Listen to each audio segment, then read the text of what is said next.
Assalamualaikum warahmatullahi wabarakatuh. Apa kabar semua? Semoga Anda yang di sana selalu dalam lindungan Allah Subhanahu wa taala. Semoga Anda yang di sana selalu dalam keadaan sehat walafiat. Amin ya rabbal alamin. Pertama-tama, marilah kita panjatkan puji syukur kita atas kehadirat Allah Subhanahu wa taala yang mana telah melimpahkan nikmat kesehatannya sehingga kita masih bisa dipertemukan di forum mata kuliah tafsir ini, walaupun masih secara online, tapi sudah bisa mendengar suara satu sama lain. Salat berangkaikan salam semoga selalu tercurahkan kepada junjungan kita Nabi besar Muhammad sallallahu alaihi wasallam yang mana telah membawa kita dari zaman jahiliyah menuju zaman yang penuh dengan ilmu pengetahuan seperti sekarang. Saya ingin ucapkan banyak terima kasih kepada Bapak Farid Hasan SCHI MHUM selaku dosen pengampu mata kuliah tafsir karena telah dapat hadir dalam presentasi saya kali ini. Saya ucapkan terima kasih banyak pula kepada teman-teman mahasiswa kelas C IAT kelas C sekalian karena telah dapat hadir dalam forum online ini. Saya Yeti Rahmawati, mahasiswa YIN Salatiga, Prodi Ilmu Al-Quran dan Tafsir, kelas C. Di sini di mata kuliah tafsir ini saya akan mempresentasikan hasil makalah saya. Namun sebelum saya mulai presentasi, ada sebuah kata pepatah bahwa ilmu itu bukan apa yang kita hafal, namun ilmu itu apa yang bermanfaat bagi orang lain. Jadi semoga presentasi makalah saya pada kali ini semoga dapat bermanfaat bagi kita semua. Amin, amin ya rabbal alamin. Dalam presentasi makalah saya pada hari ini, saya mengangkat judul Konsep Akidah Islamiyah dalam kandungan Al-Quran Surah Asy-Syura ayat 13. Namun sebelumnya, untuk pendahuluan, saya akan menjelaskan terlebih dahulu mengenai Al-Quran. Ya, baik. Al-Quran merupakan firman Allah Subhanahu wa taala. Al-Quran merupakan kalam Allah. Al-Quran merupakan kitab suci umat Islam, pedoman hidup umat Islam, dan sebagai mukjizat Nabi Muhammad SAW. Al-Quran diturunkan sebagai bentuk wahyu kepada Nabi Muhammad SAW dan wajib disampaikan kepada umatnya, yaitu umat Islam. Hukum mempercayainya adalah wajib karena merupakan rukun iman yang ketiga. Tidak mengimaninya berarti sama saja Islamnya tidak sah atau bisa disebut dengan kafir. Jadi apabila kita tidak mau tersesat, maka ikutilah Al-Quran di dalamnya karena berisi petunjuk-petunjuk hidup bagi umat Islam. Teman-teman sekalian, namun Al-Quran yang menjadi pedoman hidup kita ini tidak bisa kita artikan secara tekstual. Perlu ada ilmu-ilmu lain yang dapat dipadukan sehingga kita bisa menemukan arti makna yang kita tuju dalam kandungan ayat tersebut, atau kata lain kita dapat menafsirkannya. Al-Quran ini sifatnya masih global, jadi perlu banyak ilmu-ilmu yang kita pelajari agar kita dapat menafsirkannya. Jadi maka dari itu dalam makalah ini saya akan mengajak teman-teman sekalian untuk belajar bersama-sama mempelajari isi kandungan surah Asy-Syura ayat 13. Dan surah ini pun yang menjadi judul makalah saya. Baik, sebelum membahas tentang tafsir surah Asy-Syura ayat 13, saya akan terlebih dahulu menjelaskan mengenai deskripsi surah Asy-Syura tersebut. Baik, kata Asyura ini berarti musyawarah. Surah ini diturunkan di kota Mekah. Jadi surah ini tergolong surah Makkiyah. Surah ini juga populer dengan nama Asyura karena kata syura hanya ditemukan sekali di dalam Al-Quran, yaitu yang disebut pada ayat ke-38 surah ini. Ada yang menamainya juga dengan Ha, Mim, Ain, Sin, Qaf, karena rangkaian huruf-huruf itu hanya ditemukan pada surah ini. Sementara ulama mempersingkat nama tersebut dengan surah Ain, Sin, Qaf. Berarti nama lain dari surah Asyura yaitu surah Ain, Sin, Qaf. Thahir Ibnu Asyur menilai bahwa tujuan utamanya adalah tantangan kepada kaum musyrikin yang meragukan kebenaran Al-Quran untuk membuat semacamnya sebagaimana halnya surah-surah yang dimulai dengan huruf-huruf alfabet bahasa Arab, dan bahwa Allah Subhanahu wa taala tidak dapat dibendung kodratnya, tidak juga diragukan hikmah kebijaksanaannya. Kepadanya tunduk semua makhluk. Dialah pencipta serta Dia pula yang memilih siapa yang menyampaikan risalahnya. Karena itu tidak heran Dia menetapkan agama bagi umat Nabi Muhammad SAW. Al-Biqai menjadikan tema utama dan tujuan pokok surah ini adalah uraian tentang persatuan dalam menganut agama yang dasarnya adalah keimanan dan tiang pokoknya adalah sholat, sedang jiwa seluruh persoalannya adalah keharmonisan hubungan dan musyawarah yang pada gilirannya mengantar mereka semua menyatu sebagaimana persamaan dan penyatuan mereka dalam pengabdian kepada Allah. Ini sesuai dengan arti surah Asyura sendiri ya, yang berarti musyawarah. Surah ini juga turun sesudah surah Al-Kahfi dan sebelum surah Ibrahim. Ia merupakan surah ke-69 yang diterima oleh Nabi Muhammad SAW. Surah ini juga merupakan surah Makkiyah karena diturunkan di kota Mekah. Ini sesuai dengan riwayat yang menyatakan bahwa firman Allah, dan Dialah yang menurunkan hujan sesudah mereka berputus asa. Asyura ayat 28. Ayat ini turun berkaitan dengan masa paceklik yang dialami oleh masyarakat Mekah pada tahun ke-8 masa kenabian. Atas dasar itu, sementara ulama lain berpendapat bahwa surah ini turun pada masa tersebut dan berlangsung turunnya hingga tahun ke-9 masa kenabian. Karena firman-Nya, dan orang-orang yang mematuhi seruan Tuhannya dan melaksanakan sholat, sedang urusan mereka diputuskan dengan musyawarah antara mereka. Asyura ayat 38.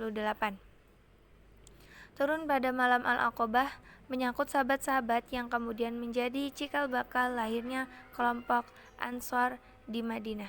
Peristiwa Al-Aqabah itu terjadi pada tahun ke-9 dari kenabian. Jadi perbedaan pendapat ulama ini menyangkut tahunnya saja. Baik, B. Tafsir surah Asy-Syura ayat 13. Sebelumnya saya akan membacakan ayatnya terlebih dahulu. Bismillahirrahmanirrahim. Syara'a lakum minad dini ma wassa bihi Nuhan walladzi auhayna ilaika wa ma wassayna bihi Ibrahim wa Musa wa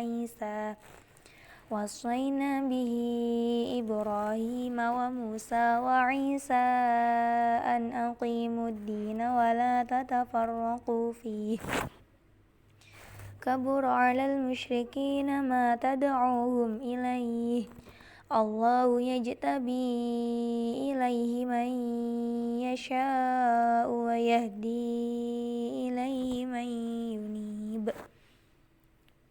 Bismillahirrahmanirrahim.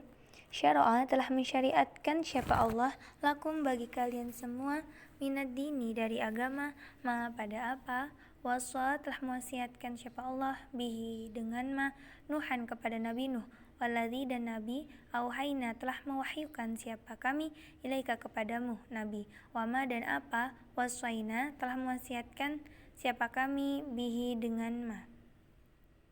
Ibrahim kepada Nabi Ibrahim, wa Musa dan Nabi Musa, wa Isa dan Nabi Isa, an aqimu bahwasanya menegakkan siapa kalian semua ad-dina pada agama, wala tatafarraqu dan janganlah bercerai-berai siapa kalian semua fihi di dalam agama. Kabura dosa besar alal musyrikin atas orang-orang musyrik ma pada apa tad'u ma pada perkara ma pada apa tad'u telah mengajak siapa nabi hum kepada musyrik ilahi kepada ma. Allahu adapun Allah ijtabi itu memilih siapa Allah ilahi kepada ma man pada orang yasha'u yang menghendaki siapa man wa yahdi dan memberi petunjuk siapa Allah ilaihi kepada ma yunibu yang kembali man pada orang yunibu yang kembali siapa man. Artinya diwasiatkannya kepada Nuh dan apa yang telah kami wahyukan kepadamu, maksudnya umumnya Muhammad, dan apa yang telah kami wasiatkan kepada Ibrahim, Musa dan Isa, yaitu tegakkanlah agama ini dan janganlah kamu berpecah belah di dalamnya. Sangat berat bagi orang-orang musyrik untuk mengikuti agama yang kamu serukan kepada mereka. Allah memilih orang-orang yang Dia kehendaki kepada agama tauhid dan memberi petunjuk kepada agamanya bagi orang yang kembali kepadanya. Al-Quran Surah Asy-Syura ayat 13. Di sini saya akan menjelaskan tentang kandungan surah ini namun dengan memotong ayatnya. Bismillahirrahmanirrahim. Syara'a lakum minad dini ma wassa bihi Nuha walladzi auhayna ilaika wa ma wassayna bi Ibrahim wa Musa wa Isa.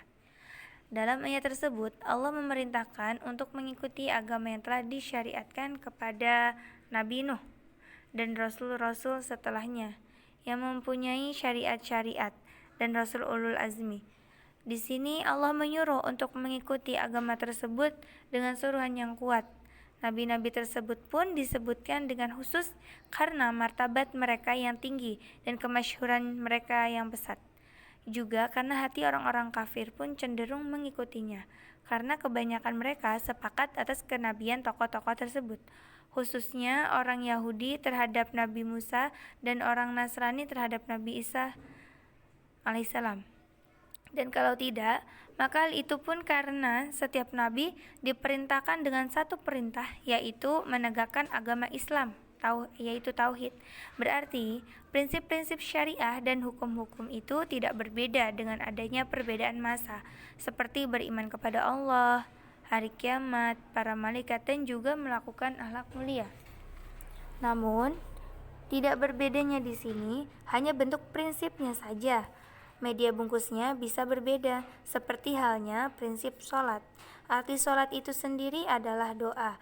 Jadi bisa saja sholat umat terdahulu bisa saja dengan cara berdoa saja. Namun sholat umat sekarang dengan menggunakan gerakan. Namun perbedaan itu tidak masalah karena masing-masing umat telah mendapat petunjuk dari Allah Subhanahu wa Ta'ala.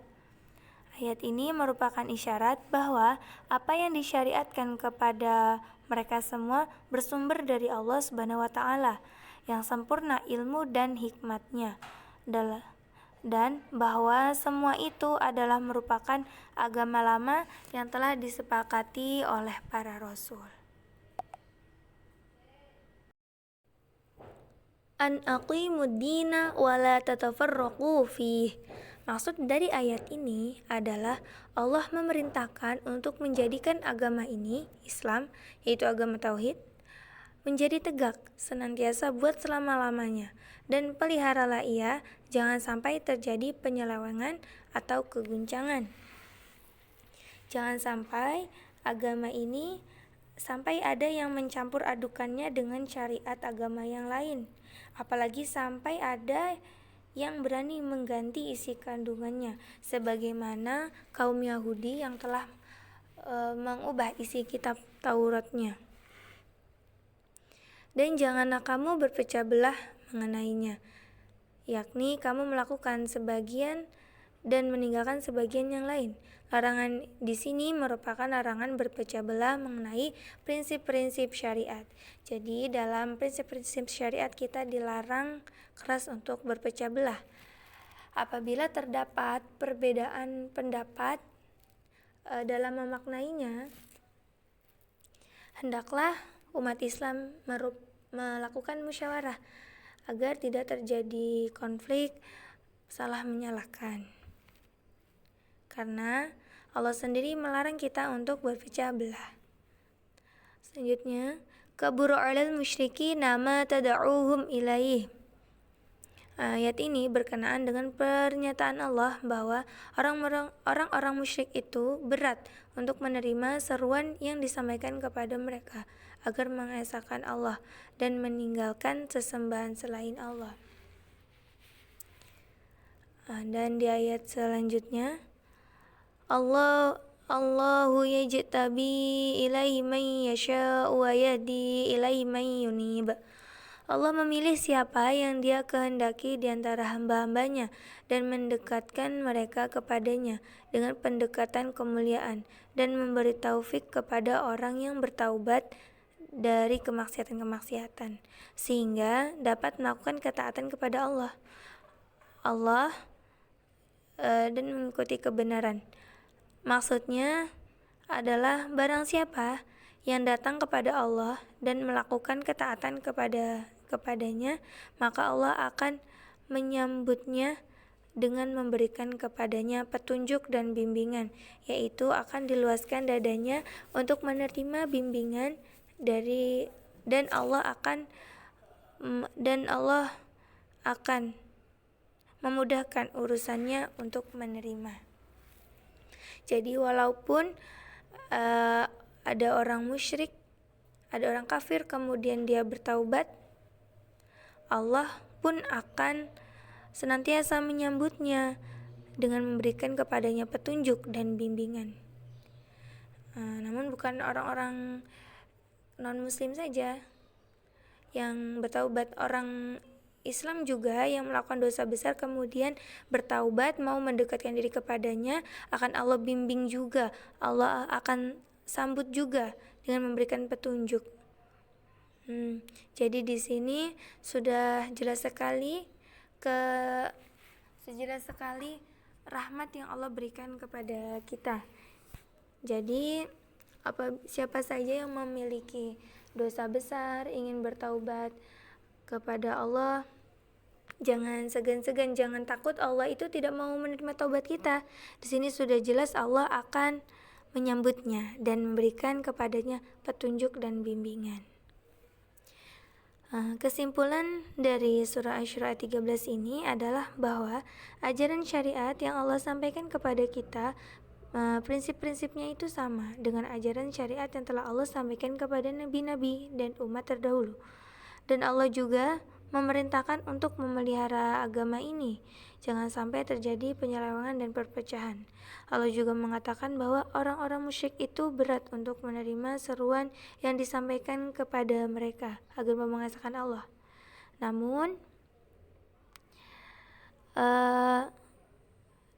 di ayat ini juga Allah mencurahkan juga kasih sayangnya kepada orang-orang yang mau bertaubat dan mendekatkan diri kepadanya dengan cara Allah akan membantunya dan memberikan petunjuk dan bimbingan kepadanya.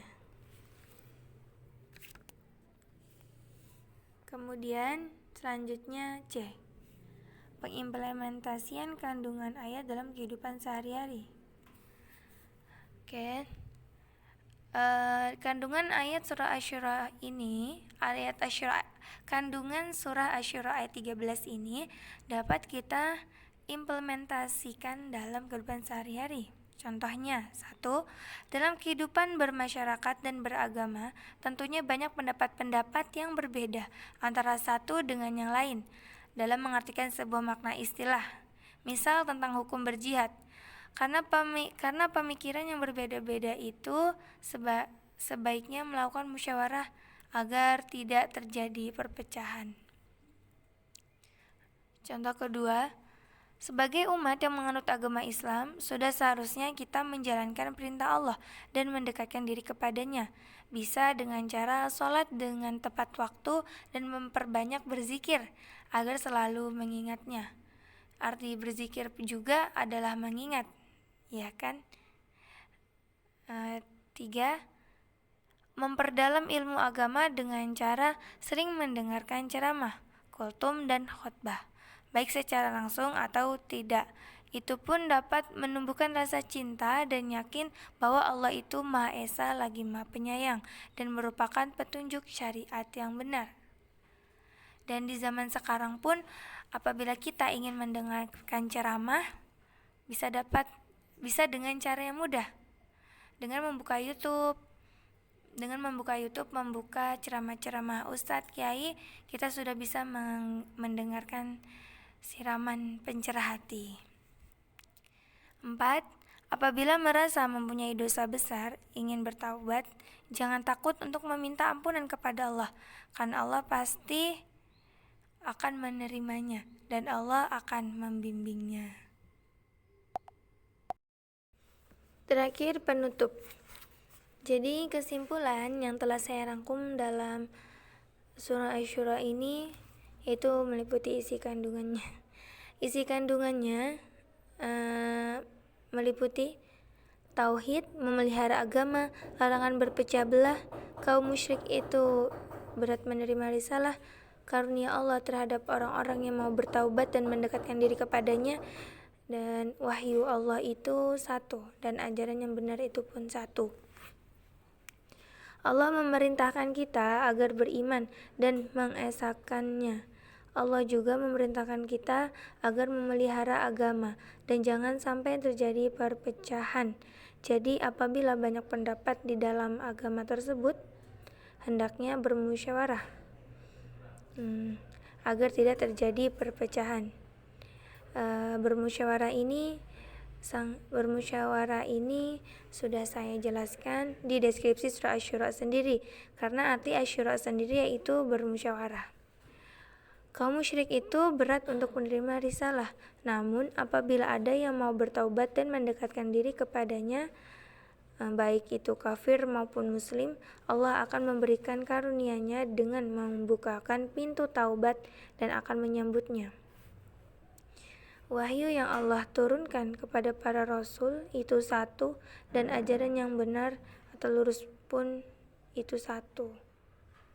Jadi wahyu yang telah Allah berikan kepada nabi-nabi terdahulu hingga nabi kita terakhir Rasulullah SAW itu satu ajaran, itu ajaran dari Allah, ajaran agama tauhid. Sekarang kita menyebutnya dengan agama Islam. Baik, mungkin cukup sekian presentasi dari saya. Apabila ada kesalahan, mohon dimaafkan.